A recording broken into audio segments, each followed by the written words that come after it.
Bapa yang Maha Kuasa, Tuhan Yesus, terima kasih karena Kau telah mengumpulkan kami di tempat ini untuk memberikan ya Tuhan, semoga bagi kami betul-betul dengan ibadat kami biarlah ibadat ini boleh terjadi di dalam nama Bapa, Anak, Putra dan Roh Kudus. Haleluya.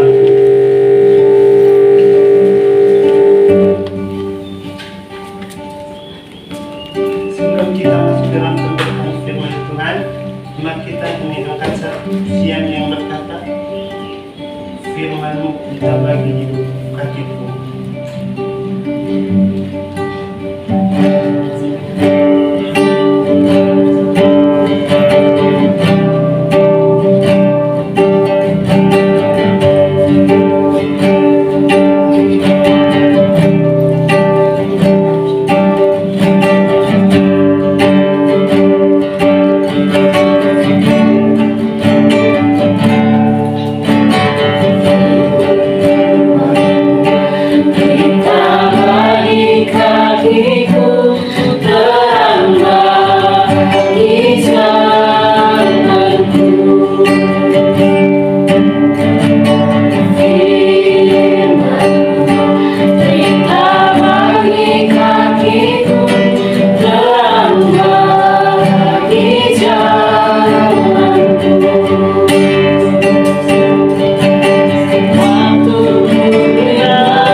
Sebelumnya kita akan mendengar nats yang akan membimbing kita pada malam hari ini, yang terambil dari Yohanes pasalnya yang ke-14 ayatnya yang ke-17.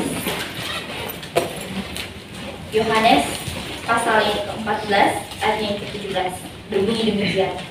Tetapi kamu mengenal Dia sebab Ia menyertai kamu dan akan diam di dalam kamu. Sekali lagi, tetapi kamu mengenal Dia sebab Ia menyertai kamu dan akan diam di dalam kamu. Mari kita satukan hati dalam doa. Kita berdoa. Bapa yang baik, Bapa yang kami puji dan kami sembah lewat anak Yesus Kristus. Terima kasih ya Tuhan karena Kau telah menuntun kami semua sehingga kami semua bisa sampai ke tempat ini dengan selamat. Tiba saatnya kami akan membaca dan merenungkan sedikit dari firman-Mu ya Bapa. Kiranya Kau turunkan Roh Kudus-Mu di atas kami agar apa yang kami dengar bukan sekedar saja kami dengar, tetapi juga mau kami lakukan dalam kehidupan kami hari lepas hari. Berfirmanlah kepada kami ya Bapa, karena kami anak-anak-Mu telah siap untuk mendengarkan. Di dalam anak Yesus Kristus, Tuhan dan Juru Selamat kami telah berdoa. Amin. Pembacaan kita pada malam hari ini terambil dalam Matius pasal yang ke-7. Matius pasal 7 ayatnya yang ke-24 sampai ayatnya yang ke-27.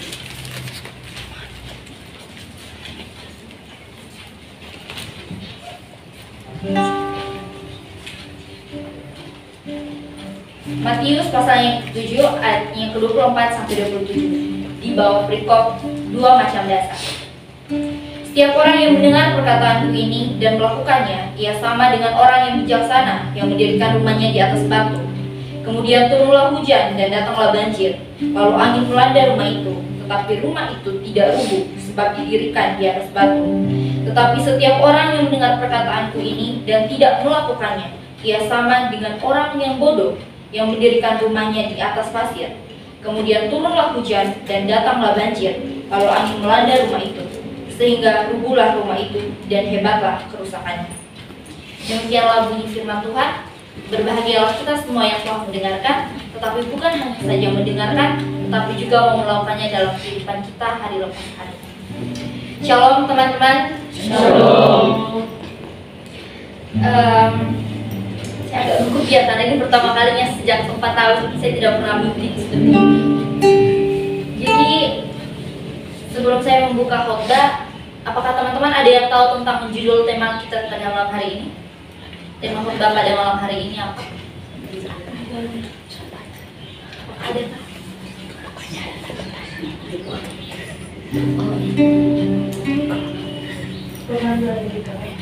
Oke, betul. Lalu, apakah teman-teman tahu tidak mengapa sampai saya bisa memilih bahwa tema tersebut untuk dijadikan acuan untuk renungan kita pada malam hari ini? Why? Kenapa pemandu ada di perahu? Kenapa bisa ada hubungan dengan ayat yang tadi kita baca, bacaan yang tadi kita baca?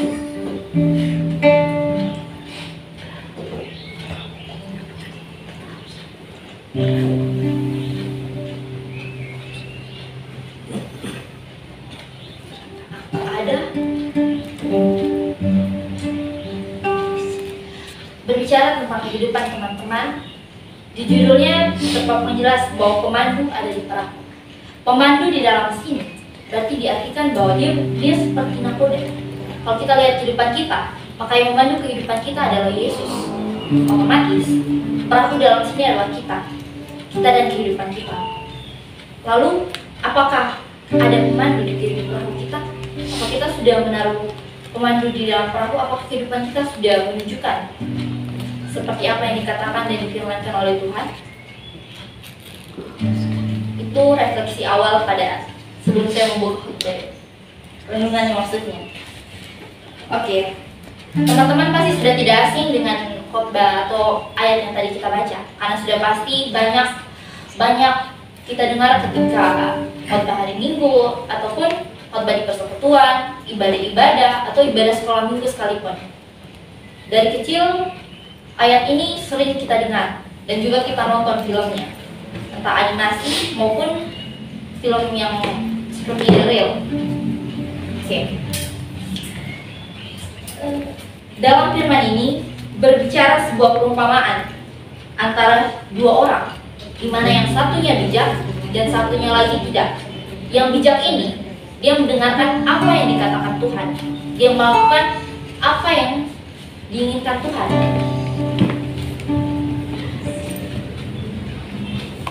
Dan yang satu lagi seperti orang yang tidak melakukan apa yang diinginkan Tuhan dan tidak pernah mendengarkan apapun yang Tuhan mau.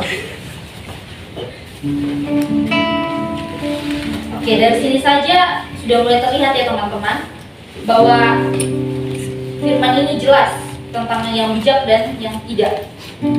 Kemudian kita lihat di ayat yang selanjutnya, di mana menjelaskan bahwa turunlah hujan dan datanglah banjir, lalu angin melanda rumah itu. Nah, kita lihat bahwa yang membangun di atas batu, rumahnya tidak hancur ketika ada hujan, ketika ada topan, ada badai, rumahnya tidak hancur. Sedangkan yang di atas pasir, dia hanyut, terbawa arus, rusak karena angin, Teman-teman tahu tidak maksud dari pembicaraan ini? Perumpamaan yang dimaksud dengan hujan, badai yang ada dalam sini. Ya, benar, masalah. Kita dalam kehidupan kita mengalami banyak masalah. Terus banyak goncangan. Jika kita tidak berada dalam Tuhan, otomatis kita akan hancur. Tapi jika kita ada di dalam Tuhan, kita akan berdiri kokoh dan kuat seperti fondasi rumah yang dia bangun di atas batu. Sedangkan yang di pasir, buktinya dia runtuh. Lalu, apa hubungannya dengan tema kita? Untuk lebih memperdalam dan memperjelas tema dari pemandu ada di perahu, saya ingin menceritakan sebuah refleksi. Jadi, ada diadakan sebuah retret di Magelang. Para peserta semuanya ditawari untuk berwisata arung jeram di Kali Progo. Mereka sangat bersemangat. Mereka sebelum berangkat, sang pemandu memberi sebuah petunjuk tentang aba-aba yang harus diperhatikan, cara dan arah mendayung, serta potensi-potensi bahaya yang akan terjadi. Lalu ada salah satu anggota, dia sangat merasa takut. Jantungnya berdegup dengan sangat kencang. Karena ya kita bisa bilang bahwa dia tidak pernah mengikuti tidak pernah menaiki dan juga melakukan hal-hal seperti itu, sehingga dia merasa sangat tertantang. Tetapi dalam benaknya timbul pertanyaan-pertanyaan aneh. Amankah perjalanan ini? Apakah saya bisa selamat dalam perjalanan ini? Apakah saya akan keluar dengan aman tanpa luka? Namun sungguh melagakan bahwa arung jeram yang mereka lalui selama 2 jam ternyata menjadi sebuah petualangan kecil yang juga sangat mengasihkan. Lalu apa yang menjadi rahasianya? Kenapa dia yang awalnya takut menjadi tidak takut? Apakah ada yang tahu? Why? Dia yang takut, tiba-tiba dia jadi senang. Evan ikut bagaimana suasana pada saat itu. Dan malah mungkin dia berkeinginan untuk mau lagi ikut arung jeram lagi. Apakah ada yang tahu rasanya? Apa yang menjadi rahasia?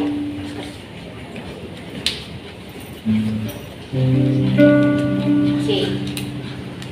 Yang menjadi rahasianya adalah karena sang pemandu itu ikut serta di dalam perahu itu, yang dimana dia sudah sangat menguasai medan yang dilalui, sehingga biasa mengarahkan para peserta dan memberikan aba-aba yang tepat, sehingga mereka cuma mengikuti arahnya untuk berperahu dengan aman dan menikmati perjalanan. Bukankah keadaan itu mirip dengan perjalanan rohani kita dalam kehidupan kita? Di satu sisi, Tuhan Yesus tidak menjanjikan bahwa kehidupan kita itu akan mulus dan aman tanpa sebuah tantangan dan juga hambatan. Dia menyatakan bahwa kehidupan kita akan didera oleh hujan, oleh banjir, dan juga angin pencobaan. Tetapi di sisi lain, dia juga mengutus Roh Kudus untuk menemani kita dan diam di perahu dalam kehidupan kita, memimpin perjalanan kita juga ya tentunya.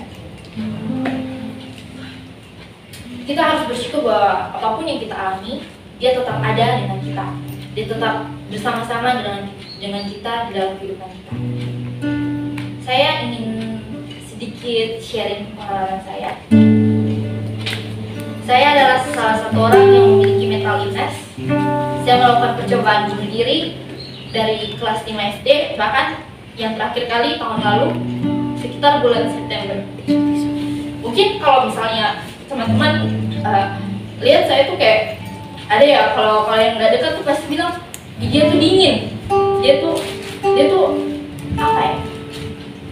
Dia tuh seorang yang akan membawa pengaruh buruk, bahkan pengaruh negatif.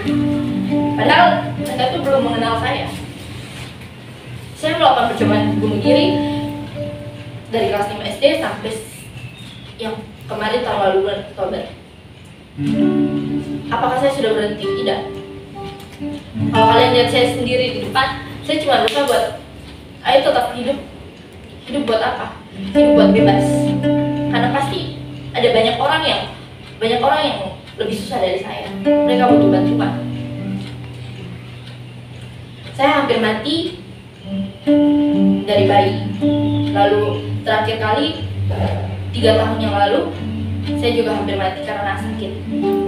Saya sendiri punya banyak penyakit ya, dari penyakit yang ringan sampai yang lumayan agak berat. Saya pengidap kelenjar getah bening, ada 5 di payudara, ada 5 di payudara dan ketiak, 3 di kanan, 2 di kiri. Tapi sepertinya sekarang agak bertambah, cuman belum cek lagi. Kista di payudara kiri, lambung saya sudah mencapai tahap akhir, hampir lubang. Lalu saya juga punya 2 kista di rahim sebelah kiri. Rahimnya bukan cervix, bukan jalannya, tapi di rahimnya, di ovariumnya. Jujur kalau bilangnya capek teman-teman, capek untuk minum obat terus. Saya sampai sekarang sudah berhenti obat karena saya efek samping dari obat adalah badan habis. Entah teman-teman percaya, ini badan saya sudah naik. Sebelumnya tulang, benar-benar tulang sebelum datang ke Salatiga. Berat saya cuma 29 kilo. Di umur yang begini 29 kilo. Akhirnya terbang ke sini. Ya puji Tuhan, baru ada peningkatan berat badan. Kemarin ketika saya didiagnosa punya kista lagi di rahim, agak kaget karena sebelumnya saya memang punya kista di payudara dan kistanya itu sudah menjalan ke kanker. Dia sudah memiliki jaringan-jaringan dan saraf-saraf yang akan menuju ke kanker. Terakhir saya raba kemarin sudah ada seperti benjolan jeruk, di mana itu memang sudah menunjukkan ya dari sekian banyak opsi kata dokter, jika sudah ada seperti kulit jeruk di payudara Anda harus periksa lagi. Tapi saya belum periksa ya. Saya hancur teman-teman. Saya berpikir untuk hidup cuma sekali, saya akan melakukan itu untuk apapun yang belum pernah saya lakukan. Karena saya anak yang strict balance, walaupun saya kelihatan di sini bebas, saya sangat strict balance.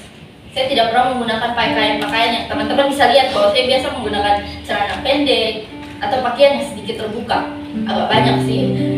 Cuman teman-teman tahu tidak? Itu karena saya tidak pernah memakai hal tersebut. Dari dulu tidak pernah saya menyentuh hal tersebut. Sehingga ketika saya tahu sisa hidup saya cuma segini, saya pengen coba. Saya tidak menyuruh teman-teman untuk mencoba ya. Saya memang sesat tapi nggak mau menyesatkan. Saya ingin mencoba sesuatu yang baru. Saya mencari pelampiasan lain. Saya buka-buka di sini lah. Dengan hidup yang begini, dengan hidup yang sedikit lagi, saya nggak tahu. Saya sekarang tidur pikir, saya tutup mata bisa saja malam ini selesai. Karena saya nggak pernah cek. Bisa saja malam ini habis. Malam ini bisa saja. Sekarang tidur, entah kalian pernah tidak tidur yang tidak sadar sama sekali, bahkan sampai akhirnya kaget karena napas sendiri yang satu-satu. Karena memang kayak habis, kayak paru-paru tidak mau memompa karena paru-paru saya sendiri robek. Paru-paru saya robek, jadi agak susah. Terus saya buyar, saya minum alkohol. Walaupun saya tahu bahwa hal itu justru memberatkan penyakit saya, tapi untuk menenangkan pikiran saya potong tangan saya minum, tapi saya tidak sentuh rokok karena itu pasti akan memperparah paru-paru saya. Saya minum, saya rokok, saya potong tangan, saya coret kertas. Hancur teman-teman. Saya bahkan mengikuti hal-hal yang sebelumnya tidak seharusnya dan tidak sepatutnya saya ikuti. Saya juga ada beberapa hal yang tidak bisa saya ceritakan, tapi dia menunjukkan kasihnya. Walaupun begitu, dia tetap menjanjikan bahwa saya pasti sembuh.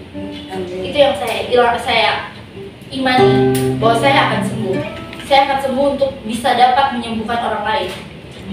Kalau saya sudah rusak, kalau saya sudah sakit, ketika saya melihat orang lain yang seperti itu, apakah saya akan membiarkan dia seperti orang lain membiarkan saya? Apakah saya akan membuat dia seperti orang lain menjat saya? Saya harus hidup untuk membuat orang lain hidup. Karena jika kita membiarkan orang yang seperti itu, kita malah melakukan sesuatu yang bisa kita bilang menyinggung mentalnya. Teman-teman sadar atau tidak? Kadang perkataan kita bumerang untuk orang lain. Dan itu batu sandungan sebenarnya teman-teman ya. Tapi balik lagi ke firman yang tadi kita dengar, bahwa pemandu ada di perahu. Lalu apakah pemandu teman-teman sudah mendapatkan tempatnya di hati teman-teman? Apakah teman-teman memberikan dia tempat dan rumah lewat tindakan dan cara teman-teman? Teman-teman mengoreksi diri sendiri, termasuk saya ya. Saya juga mengoreksi diri, apakah saya sudah memberikan dia? Tapi yang saya imani, yang saya percaya walaupun saya berdosa, dia tetap memberikan saya keselamatan dan dia menjanjikan itu. Jadi saya percaya saja. Baik itu topik dua orang ini, ya kita kalau bisa bilang jangan tirulah orang yang membangun rumah di pasir. Tapi kita juga nggak bisa bilang bahwa kehidupan ini kan kayak misalnya pasang surut air laut ya, kadang naik kadang turun. Seperti yang tadi saya bilang, saya pun bisa jatuh. Saya jatuh. Dan sekarang, jujur sekarang saya ada di sini, tapi saya sebenarnya tidak mau. Saya sebenarnya bisa tanya teman kita Gaby. Saya tolak sebenarnya untuk berbicara, karena saya merasa tidak pantas.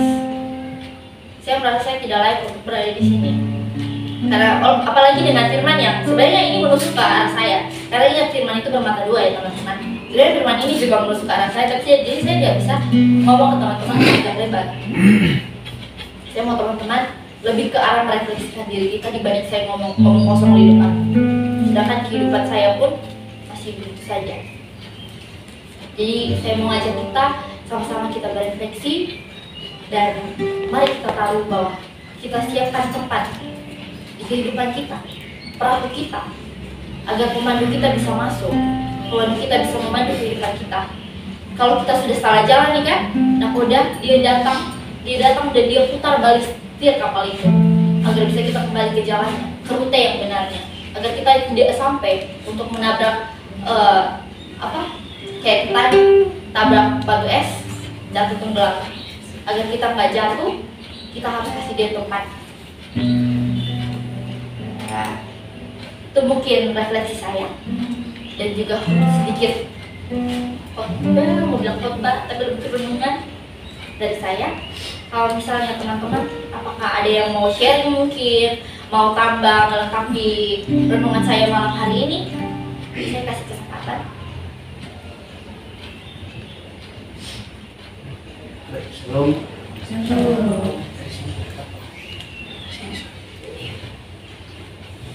Puji Tuhan, terima kasih buat kesempatan yang diberikan untuk teman-teman lain masih dipersiapkan. Firman yang sangat menarik, yaitu dua macam rasa yang terima. Memang kita sudah dengar kesaksian, kita sudah dengar apa yang tadi teman kita katakan bahwa hidup itu berat. Kesimpulannya, tapi kenapa kita harus ada di sini? Supaya saling mengerti. Nah, kita lihat firman Tuhan ini. Ada dua tipe manusia. Satu bijaksana, yang satu itu dikatakan apa di situ?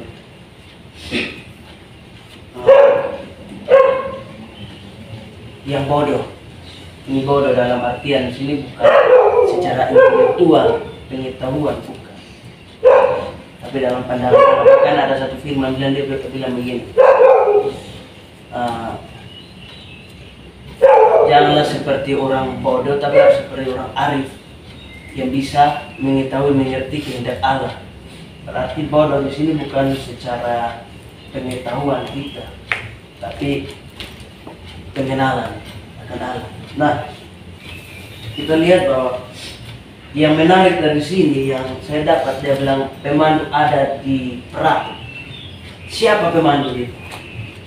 Tuhan Yesus. Tuhan Yesus ada tidak? Ada. Tapi apakah adanya Tuhan Yesus akan membuat tidak ada masalah? Coba. Adanya Tuhan Yesus apakah tidak akan ada masalah? Tetap ada Tuhan Yesus, tidak ada Tuhan Yesus pun tetap ada masalah. Coba kita lihat. Setiap orang yang mendengar perkataanku ini dan melakukannya, ia sama dengan orang yang bijaksana yang mendirikan rumahnya di atas batu. Berarti kan dia membangun rumah di atas batu. Apakah dia membangun rumah di atas batu menjadi patokan bagi dia bahwa masalah tidak ada kepada dia? Tidak juga. Kita lihat orang yang bodoh. Tetapi setiap orang yang mendengar perkataanku dan tidak melakukannya, ia sama dengan orang yang bodoh yang mendirikan rumahnya di atas pasir. Apakah dia membangun rumah di atas pasir? Tidak ada masalah. Tetap ada orang yang membangun rumahnya di atas batu dan orang yang membangun rumahnya di atas pasir. Entah sekuat apapun rumah itu di atas batu, entah sekuat apapun rumahnya itu kuat di atas pasir, yang namanya hujan, banjir, hujan, banjir, dan angin itu akan tetap datang. Jadi hujan, banjir, angin itu bukan menimpa orang yang membangun rumah di atas pasir saja, tapi hujan, angin, badai itu akan datang juga kepada orang yang membangun rumah di atas batu. Jadi jangan kita berpikir bahwa karena saya sudah bangun rumah di atas batu otomatis tidak ada masalah. Siapa bilang? Firman bilang begini, kemudian turunlah hujan dan datanglah banjir. Nanti hujan turun belum bermasalah.